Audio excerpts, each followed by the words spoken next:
Good afternoon. Welcome back to the B&H event space. You're tuned into organizing the chaos, secrets to sorting and scanning printed photos with the photo managers. Laura Woolsey, welcome.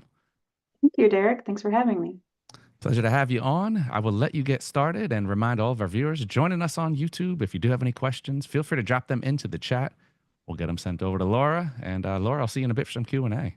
Okay, thank you, Derek.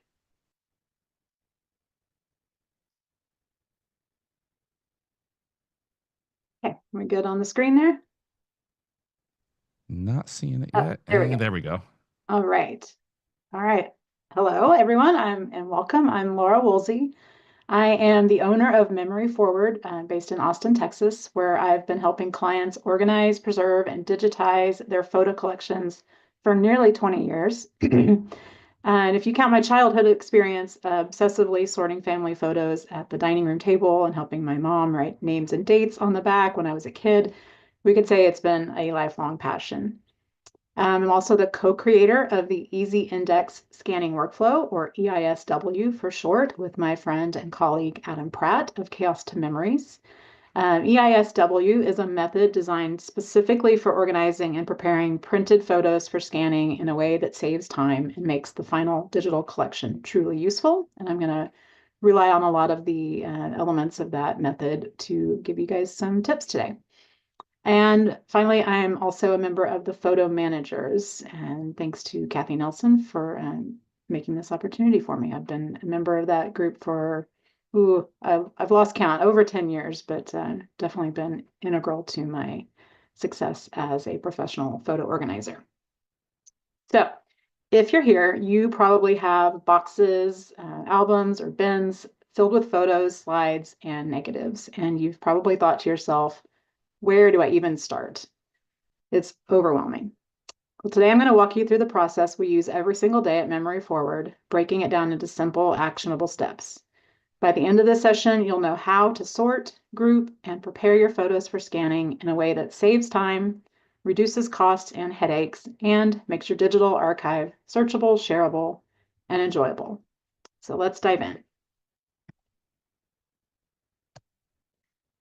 When most people start a scanning project, their first instinct is to grab a stack of photos like this bin you see on the top here and just start scanning. But here's the problem with that. If your photos are a huge mess when you scan them, they'll be just as chaotic and unusable when they're in digital form. So imagine your computer desktop having 1,000 individual files on it with names like scan 001, scan 002, etc. You would never be able to find the document that you needed, and if you did try to organize those files one by one, you'd have to look at the content of each document and move it into a file folder with related documents, give it a name, perhaps a date. You get the idea. Well, scanning a mess of printed photos without sorting first is exactly like that. It's frustrating and time-consuming, especially when you're dealing with thousands of images. It's much easier to batch and organize them before they become digital. Many professional scanning companies, including my own, charge organization fees in addition to the scanning charges because we know that the scanned mess is a digital mess. So by providing your own meaningful groupings, if you want to have someone outsource the scanning for you or a partner to do it, it will save you cost. And I highly recommend finding a partner to do the scanning work unless you're an expert at the scanning, because if you choose a quality service, you will get high quality scans that don't ever need to be redone in the future. And please remember, all scanning services are not created equal. The equipment that they use matters, the settings they use, the expertise matters, and be aware that some services are even shipping photos overseas in order to reduce their costs. So basically, if you aren't able to do the scanning yourself, just do your homework on the service that you choose and remember that you get what you pay for. So the goal is to do the work before scanning so you don't have to deal with the frustration later. Of course, there are many different ways that one might choose to sort their photos, but at Memory Forward and at hundreds of other photo organizing services, we always choose chronological, and I'll tell you why. First of all, time is an accurate and unique property of every single photo. There can be one and only one moment in time when a photo was taken. Of course, we don't always know that exact moment, and we might have to make some educated guesses, but it is an accurate and unique identifier. Next, sorting by time chronologically also helps avoid the pitfalls of other organization methods like person or theme.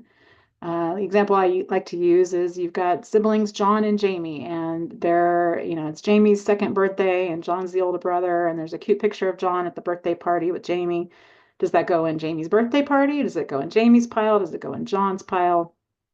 This method allows you to not have to worry about that and avoid that. Same thing with beach or vacation or cruise. It just eliminates all of that ambiguity, I guess. Also, it makes picking favorites easier. If your goal is maybe to scan only a selection of the images, it's so much easier to have all of the shots taken at the same time or the same event grouped together in order so that you can eliminate bad ones. So I like to say you don't know what you have until you have it all in one place, right? You can't get rid of 10 bad shots if they're scattered across your collection. And finally, my favorite, like this sample on the left of the Apple Photos year view that some of you might be familiar with, certain softwares can display your photos chronologically or in a sort of a calendar view like this one. So you can browse down memory lane. And yes, that is me and my cousin there, me and my sister, me and my grandmother, me and my dad, me. I wish my feet weren't cut off, but in the 1984 one, that's me with roller skates on, ready to go out for a neighborhood roller skate, I guess, in the 80s. But even seeing these thumbnails laid out like that in that format makes me happy. And your photos document real events, trips, holidays, and milestones. So keeping them in chronological order preserves the flow of your family's story. Okay, so now we understand why sorting is so important and why we do it chronologically. Let's talk about how to actually do it. Many people tend to think that they need a huge, clean, flat surface, like in this photo here, and hundreds of sticky notes or piles in order to sort their photos. The pitfall of this is that you end up playing a never-ending game of memory match, like this card game where you had to match the tiles up and remember where everything was. So you're trying to remember where each pile of photos is when you come across a new one that matches it when you're sorting your photos. Like you might say, I know I've seen that purple polka dot dress from the 1980s, but was that Easter 1983? Or was it Mother's Day 1984? And where did I put that pile on the table? Which side of the table is it on? I have to stand up, try to find it and file it. In the Easy Index Scanning Workflow course, we present a simple, structured approach that makes the process so much easier, and it's called batch grouping. The gist of the grouping system is to minimize the amount of memory matching like this that you have to do to get every photo sorted perfectly, and to maximize the power of the computer to do the matching for us. This method allows for the photos to be effortlessly matched together after they've been scanned to create a chronological, well-labeled, searchable digital collection that's as close to perfectly organized as anyone should ever really need. And if you choose, you can still have a chronologically organized physical collection as well. So how do we create our batches? How do we go from this box on the left of just piles and piles of loose photos from all different eras to this photo on the right, which admittedly still looks messy, but is actually a box that is organized with these special cards I'm going to tell you about and ready to be scanned in a meaningful way. I'm going to start with something that surprises a lot of people. We're going to flip the photos over. It might sound crazy, but flipping them over upside down and completely ignoring the actual content of the photos is an unbelievably efficient and effective way to start breaking down your messy photos into logical groups. And many, many professional photo organizers start with this method. It's not perfect, but it's a sort of a top of the funnel sort that can take some of the emotion and overwhelm out of trying to sort because you're not getting distracted by the content of the photos or the picture of grandma. And I think it turns it into a fun exercise. I love sorting. I don't know about the rest of you. Hopefully, if you're here, you do like organizing, but I think it's fun. So I'm going to give you some clues that you'll be able to use once you've got these photos upside down. And the first one is the date stamps, the printed dates on the back. This photo here is of the Fox Photo logo from Houston, Texas, and it's stamped July 1957. Sometimes you'll see on mid-century prints, there'll be a date on the side of the photo or the bottom of the photo inside of a white border. And there's even film cameras from, I guess, roughly the 90s era where a light sensor would imprint the digital date right on the front of the actual film itself. So we could know when that photo was taken. Now, of course, these are in the case of the Fox photo print, anyway, this is the date it was processed. So when it was taken to the drugstore or turned into a photo print. So it's not going to be perfect. It might be months or possibly longer after the actual photo was taken. But if the front of this photo turned out to be a 4th of July parade, then I could pretty reasonably assume that it was taken on July 4th, 1957, not some other year. And in the case of the digital camera stamp, of course, that would rely on the camera setting. So it's the date it was taken, but if that camera date was set incorrectly, then we'll have bad information there. So you have to be aware of those things, but it's a good start, very good start. Next is the paper type. Photos from different eras are thicker than others, 40s to 60s roughly. They're thicker and sometimes textured paper. Later on, the drugstore prints became smoother, so that's a good clue. And then the edge of the photos, again, the mid-century prints would often have the deckled or scalloped edges around them well, that's just how they were printed. So if you can sort those together by that exact styling, there are dozens of different styles of edge that those could be. Next is handwriting. This is the one we love the most as photo organizers. We want to see family members who were conscientious and thinking about their ancestors and writing down who was in the photo and when it was taken and where it was taken. And this is organizing gold. So it's something else to think about there is if you see the same type of handwriting, same pen that was used or the same cursive, you could reasonably assume that those photos belong together. Grandma might have done the same thing for decades with the same pen, but there's clues there too. Next is the brand, like the Kodak or the Fuji or the Fox photo here. Even if there's nothing else on the back at all, no dates or anything, Kodak especially would have different, Kodak and Fujifilm both would have had different brand stamps over the decades. And if you remember Kodak, they had the Olympics, the Special Olympics logo that they would print. So every 4 years or every 2 years, I suppose, and that can be a clue to narrowing in the right year. You can even find resources online that have, a PDF of all of the different stamps that were used and identifying the years that those were taken. Even within the paper type, I meant to mention this earlier, you might have discoloring or fading patterns. So if photos were stored together, they might have been exposed to the same conditions and therefore have faded and yellowed in the same way on the back of the photo. So even photos that have the same exact paper might be yellowed in certain places, and that means those belong together. All right, the next one is the size of the prints. Different eras had different standard print sizes. So 3.5 by 5-inch photos, the smaller ones, were very popular for decades. And then somewhere around the mid-1980s, we started having more 4 by 6 prints. That was based on the size of the film. It was more common. So not a perfect delineation in time, but definitely a helpful clue if you're seeing the smaller prints. They're probably 80s or earlier. Media type, obviously that's important. You wouldn't want to sort slides together in a batch with prints, but I'm going to show you how using this batch method, you'll have the opportunity to bring different media types of the same event or date together later in the process. And last but not least, drugstore envelopes. We want to make sure to keep these together since they are very likely to have an entire roll of film in them. If you're lucky, there might even be an index print that shows the exact exposure order that those were taken in. You don't have to deal with that if you don't want to, but if you want to get to that level of detail in your sorting, you can use those index prints to sort the prints. And you're also likely to find a lot of duplicates in these envelopes or maybe just loose in the collection. You have a couple of options with those when you're sorting. You can discard them, or you can set them aside to pass out to family and friends. In Memory Forward, we prefer to keep the duplicates and let the client decide. So we actually turn those around backwards, facing away from the other prints in the envelope as an indication that they don't need to be scanned. So once you've identified some large groups of photos, it's time to flip them back over and start thinking about refining your groupings into smaller batches. You'll be surprised at how the photos in your upside down groups are actually relevant to each other once you flip them over.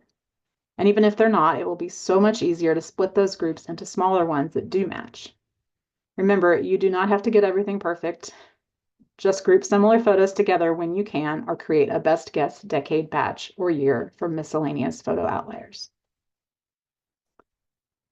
All right, I'll explain this picture in a minute, but I want to give you some clues on some additional clues for now that you flipped everything back over.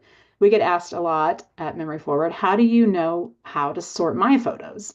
And my answer is always that we are photo detectives. We are trained and we are naturally skilled at noticing weird details that give us 90% of the information that we need to be successful with sorting. Of course, we do gather key names and dates to set the framework, but so much of what we do is based on the types of clues I'm about to share. All right, the first one, calendars and newspapers in the background. Sometimes you can spot literally a wall calendar in the background or a newspaper that someone's holding if it's zoomed in close enough that can pinpoint the exact time that something was taken, or at least the month. Birthday candles on cakes. That's a pretty obvious one. If you can count the candles on a child's birthday cake, then you can guess the year if you know that when they were born. I've learned early on in my career that there's a regional. My hunch is that it's regional, where some parents would add a candle to grow on to the birthday cake. So that threw me off for a while. But if you can maybe ask the family, did your parents add an extra candle when you were 5? Did they have 6 candles for one to grow on? Could be a little red herring there. Next is landmarks. Landmarks, if it's the Eiffel Tower, obviously that's going to be in Paris, but you might also see landmarks you don't recognize. But in this day and age, we can use tools like Google reverse image search to identify it. We do that a lot in Memory Forward. And then license plates is another good one. If you can see the state that the plate is in a car that's in the background, that's a good location identification. And even international plates, even the design of the plates themselves could give you a clue if those were used for only certain years. Next is matching clothing or hairstyles. Obviously, people are wearing the same outfits in multiple photos. Those pictures likely belong to the same event. Maybe Johnny got a bowl cut in 1st grade and it grew out by 2nd grade, thankfully. And same with missing teeth. That can indicate a young elementary school era for a child. And sometimes the clues are hiding in plain sight. If you guys remember Olin Mills, the portrait photographer that so many millions of people used over the decades, I was actually horrified to learn recently that in their logo, they would print the year that the photo was taken. So you can see there that tiny little logo. It's almost imperceptible, and that's why I never noticed it. But it says copyright in, I believe, 1983 or 89. I can't quite be sure. My eyes aren't that good, but that I believe is on every Olin Mills photo. So a very good indication of when that was taken. And the photo is, by the way, not me waving. It's me as a child holding my strawberry shortcake doll, which in itself is kind of narrows down the era to the 80s for you. And that's not me waving. It's my mom saying, "Please hold up how many fingers you are today," and me saying 5. So I'm 5 years old. I can reasonably guess the year and the date that photo was taken. All right, you may have noticed that I haven't yet said a word about trying to put things in specific order by year. Even though we want our final collection to be chronological, our only goal so far in this process has been to create groupings of like with like. And this is where the batch cards come in. The batch card is what you see on the left there. They are the magic that keeps this process so much easier. As you're moving through the mess and identifying these groupings, you're going to be putting them into a shoebox with one of these cards at the front of each group. Now, these cards are the custom EISW batch cards that I'm going to be offering at the end, and a free download. You can get 1,000 of these that you can print on your own for free. And but if you're not interested in downloading that or printing them out yourself, you can just use blank index cards or even envelopes. The important thing is that you capture three key ingredients. The first one is the batch number. So what you see on the left there, 0627. This is just a unique identifier that you're going to label each scanned digital folder with later. And it doesn't matter what number you use, or even if you don't start with one, so long as you are using them sequentially and putting them in the box with each batch of photos. You want to make sure that you are using enough leading zeros. So in this case, I want a 4-digit number. I'm not going to put 627. I'm going to put 0627. That's going to be important later. And by using 4 numbers, we get up to 9,999 batches. So if you have more than that, good luck. But we find that 4 digits is the right amount of precision. And then the second ingredient is the best guess at the date. We use YYYY-MM-DD format, and I'll go into a little bit more about why we do that later. But that's a pretty standard format. It puts the year at the front, then the month, then the day. And it's okay to leave off the day or even the month, or to use something like 1976-summer. As long as you capture some guess at the year and the event. Event is the next ingredient, the descriptive name. You're going to use, in this case, family reunion in South Dakota. So 1976, August 22nd, family reunion in South Dakota. That's the information you're going to capture on the batch card. And let me reiterate, the batches go in order by the number on the card, the 0627 number, not the date or the subject or any other criteria. And you're not trying to put the batches in order chronologically yet. But by putting them in sequential number order, you have now successfully prepared them for efficient and less time-consuming scanning, whether it's done by you or by an outsourcing professional scanning partner.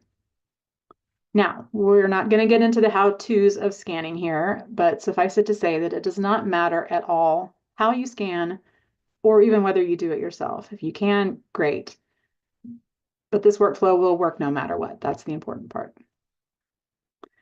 As long as whoever is doing the scanning does the following 3 things.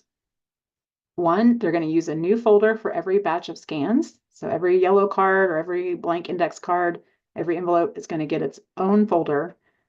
That folder name is going to include 3 pieces of information from the scanning card in this exact order. The date in that right format, the subject, and then the batch number. The only difference between the handwritten batch cards and the computer folders is the location of that batch number. On the cards, they're the first item. On the folders, they're the last. So why do these batch numbers matter? And why do we do it this way? By placing the batch number at the end of the folder name, you leave the year, month, and day at the front. So as you or your scanning partner are creating those folders, they're going to start appearing in chronological order in the file browser. Next is merging the folders that differ only by a batch number. So during our sorting process, you may have had multiple physical batches of the same event because you weren't worried about matching Easter 1983. Those are now going to appear together on the computer. They're just going to have a different batch number at the end. The other reasons you might have separate batches is, like I mentioned earlier, the slides. If you had prints from the same event and slides from that same event, you would have sorted those in different batches and probably in different boxes to keep them together. But now on the computer, when they get scanned, they will come together with the correct year, date, and subject. You can also retain when you're able to merge these folders when you find them, and you're able to retain the batch number within the folder name if you choose. So you can still track which physical stacks that they came from if you need to. So basically, you've created a permanent link or a breadcrumb of sorts between the physical stack of photos in your shoebox and the digital folder on your computer. And it is perfectly fine to stop here and leave the printed photos in the order that they are, because you'll always be able to find the physical photos based on the batch number inside your folder name. But if you do want to, you can rearrange them physically. It is easy to use the digital folder sequence to reorder and rebox the physical groups chronologically, and even make printed labels using the digital folder names. That is what allows you to have a beautiful, chronologically organized, and ideally archival safe physical archive as well. All right, that's it. I hope this session has given you the confidence to start organizing your own collection. We see here on the left is an archival safe physical organized collection that we can achieve with this method. And then on the right is the hard drive, which is kind of crazy to think that all of our memories could live on the hard drive. Obviously, you want to make sure that's backed up and added to the software of your choice, perhaps. But I know this whole process can be overwhelming, but I firmly believe that breaking it down like this really makes it fun. I think it's fun. I love organizing and easier to manage. And my final thought today is that the goal is not perfection. It's about creating useful groupings that will make your scanned photos easier to manage digitally and to navigate and enjoy in the future. All right, with that, we have the link for the free Easy Index batch card template. And a word about that real quick, memoryforward.com/EISW template. You can print these yourself. They're designed in a way that they're 4 per standard size sheet of paper, so you can print them and cut them yourself. Because we print so many of them, we actually go to an office store and have them do it, and they're able to print it on heavier cardstock. They're able to cut it for us, and we just get them back in big stacks and burn through those very quickly. And then my second offer today is a discount on the EISW course, which you can find in the footer of our website. Again, that was co-created with Adam Pratt, who has dozens of amazing courses as well. But this one you can find at memoryforward.com in the footer, and we are offering a short-term Easy 20 discount to get 20% off from now until February 4th. So we hope that you'll take advantage of that. We've got plenty of DIYers out there using that method, and definitely hundreds of photo organizers as well. So that's it. Thanks for having me. Wonderful. Thank you so much, Laura. We're going to get into the Q&A. So if you guys do have any questions, feel free to drop them into the chat. Kim is really curious, what's the highest batch number you've gotten to while organizing a collection? Well, here's the thing. Like I said, you don't have to start at 1. So we get I guess 9,999 of them printed at once. And then we just start, whatever we left off with the last time. So we don't start every collection at 1 and go to 150. We might start at 793 and get to 972 or whatever. And then of course we'll circle back to the front, and we have multiple sets of those. But I don't think we've ever had a collection that's 10,000 in and of itself, but maybe gotten close to that. Laura, how do you navigate if somebody is completely disorganized and doesn't want to do it all at once? So say you have somebody where it's like, okay, just throw out a number. They have 2,000 printed photos, and they're like, Mhm. okay, I can afford to do 500 right now. And they're not in chronological order. They're just you don't know what you're getting. How do you Mhm. navigate that from an organizational standpoint? If they're not organized and you know you're going to be getting photos later on that are going to be, if you develop this system, you go chronologically and then it's like, oh, well, hey, here's a whole nother box and these are going Yeah. to be all mixed in. Yeah, we have a motto at Memory Forward. It's called "There's always another box." There's always something the client forgot, even if they thought they were bringing us everything. There's always going to be more, and that's one of the beauties of this system. Actually, is that the way you organize it, you could deliver the finished collection, and then they go, "Oh no, my sister forgot she had this under the bed and brought it to me." We just go through the same exact process again. Okay. It's obviously not as efficient as it could be, but we're able to organize in the exact same way, and then we can still match up. Okay, well, we still have that 1983 Easter. Let's pop those pictures in there. We know the batch number. If we want to rearrange it later, we can match it up with the first boxes. Got it. So you basically, it goes from having one organized set to two organized sets where it's easier to kind of cross reference and Yep, 2 organized sets that then magically go like this when you use that numbering system. That makes so much. See, I asked that question from a place of complete disorganization. So from an organized mindset, it makes a lot more sense when you're like, oh yeah, you would okay. That makes Yep. sense there. Yeah, I'm we thinking see it about all my the own time. collection. We see it all the time. No problem. Awesome. Well, Laura, I want to thank you for the wonderful information today. Another great photo manager's presentation. You guys are getting us organized one event at a time. So if Hopefully manageably, you know, it's a process, but hopefully one that you can follow. And definitely if you want, there's a lot more to it and a lot of software tools that we use, little quirks and things that we use to, if you don't want to leave those batch numbers in, for instance, we can take those out with software. So all that detail is in the course if you're interested in going to that level.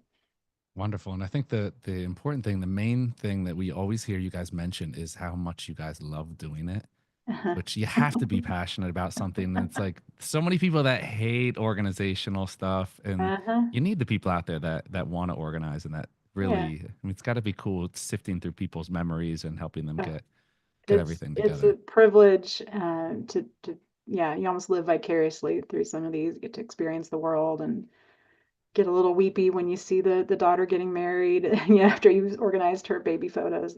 It's an interesting uh, compacting of time, I guess, going through this process. But Does that's a reason that, it's really hard for people to do their own sorting because, we don't mm, even know these family members, but they become important to us. And if you're the one doing it yourself and you have to relive those memories or emotions, that can be really hard. So it's always yeah, I good to like the have a detective process. angle because that's something we haven't really seen, and something I haven't thought about is like the going. I notice it when I go through pictures of my family, and it's like, Mhm. okay, missing teeth, that's an era. Even haircuts, it's like I Mhm. go based on how my Mhm. son's hair was. It's when it was halfway down his back and blonde, I already know what grade he was in. Yep. um Yep. and that's an angle right there. That's like I think a lot of people probably don't even realize how much information they have even in these older photos, like Hmm. this shirt, oh, I remember I had that shirt in fifth grade and I Yeah. loved it. And then Or it was gone a year from now. that farmhouse didn't have a porch until 1932. If you have that sort of information. Yeah, there's lots there that you can rely on. Has it changed Definitely. the way you document your own family, or does it make you want to, when you're going through all these people's memories and seeing, you're obviously having families, some families that document way more than others. Does it make you want to say, wow, we should be taking more photos or Almost the opposite, actually. And I really? come from a background of a high volume of photos. I take probably an average amount now myself, but I think it encourages me to be more intentional because Mm, uh, it can makes be sense. overwhelming, even when they're very well organized and scanned and searchable, importantly.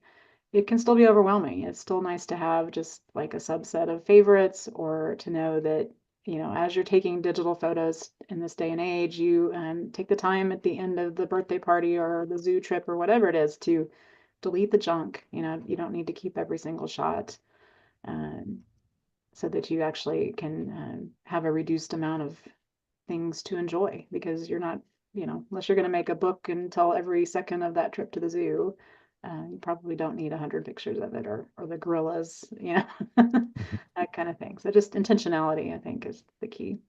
That's great perspective. And that's a word that comes up often, no matter what the topic is when we're talking photos, is Hmm. intentionality. So Hmm. Andy has a question regarding photo albums. Is there value to scanning entire pages of albums?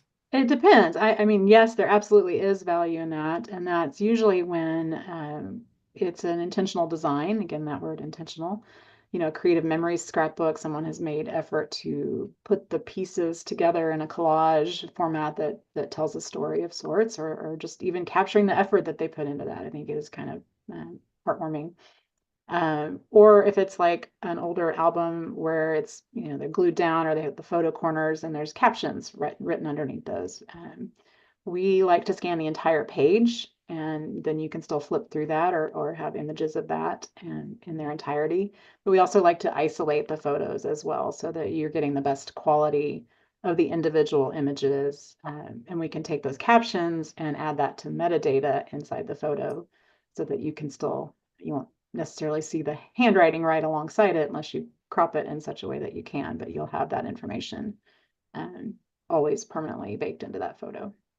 Okay. And Bob is asking if when your business scans, do you offer front and back scans as a way to save the information on the back? Absolutely. We are firm believers in scanning the backs. We don't, we scan the backs somewhat by default, but we tend to keep only the ones that have the handwriting. Um, and for sure, we keep those with the photos and we label them in such a way, automatic file naming where we can keep those together with the same sequence number. Um, but then the ones that are just like the Kodak labels, like I was talking about, those might have the stamp like imprinted on them, and those are helpful to us when we're doing some of that finer grain organization that you might not get with the initial physical process. But then we delete those. We have a way of marking those and deleting those so that they're not cluttering up your photo collection. Okay. And this is a personal question for me as someone who has a scanner.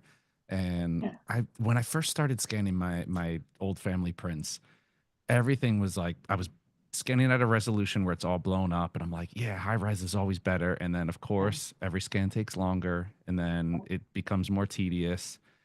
Is there any, I mean, am I, if I'm going through, it's mostly 4x6, 5x7s. Mhm. Am I good, do you think, or your advice, if I just go through and scan at regular? I mean, because for me, there's always that, well, what if? But Right. most of the time, it's just, I just want to have a digital copy of it. So Right. size really doesn't matter in that regard. Yeah, I think there is a fine line or trade-off, I guess, between, just I gotta have raw format TIFF, like, okay, you're scanning 1,000 drugstore prints, having something you can reprint at that size, maybe 5x7, a little bit larger, probably good enough, and you can always change settings for the really special images. But I mean, by default, 600 DPI or PPI rather is probably the gold standard where you're at that point of yes, it's going to be plenty good enough to enlarge at least a little bit, and if you don't ever do anything higher than that, you'll be okay. Perfect. I just wanted some reassurance considering it's been about 10 You're years since I good. got my scanner and I haven't done You're good. anything If your with the file is images. 75 kilobytes, you might be concerned, but I don't think anybody's talking about that here. Awesome. Well, Laura, huge thank you again. It's always great having you guys on. Photo managers always keeping us organized and trying to get us in gear with all of our older prints and going forward. It's great to set, not just take care of the past, but set these good standards going forward in our organizational setup. So, Absolutely. We are Laura, here huge thank you to to, you. yeah, we're here to keep it real. We want everybody to be able to manage their own, and if you're scanning on your own, that's great. Some scan is better than nothing, but just make that first step and don't be afraid to dive in. Definitely. Great advice there. Huge thank you to all of our viewers, as always, for tuning in and getting your questions in as well. We love engagement here and intentionality. I'm just going to throw that word in again because I love it. My word for Huge the thank you year. to huge thank you to Laura and the photo managers, to all of our viewers out there. You know what I'm about to say. Another edition of the B&H Event Space now in the books. Catch y'all next time. Thanks.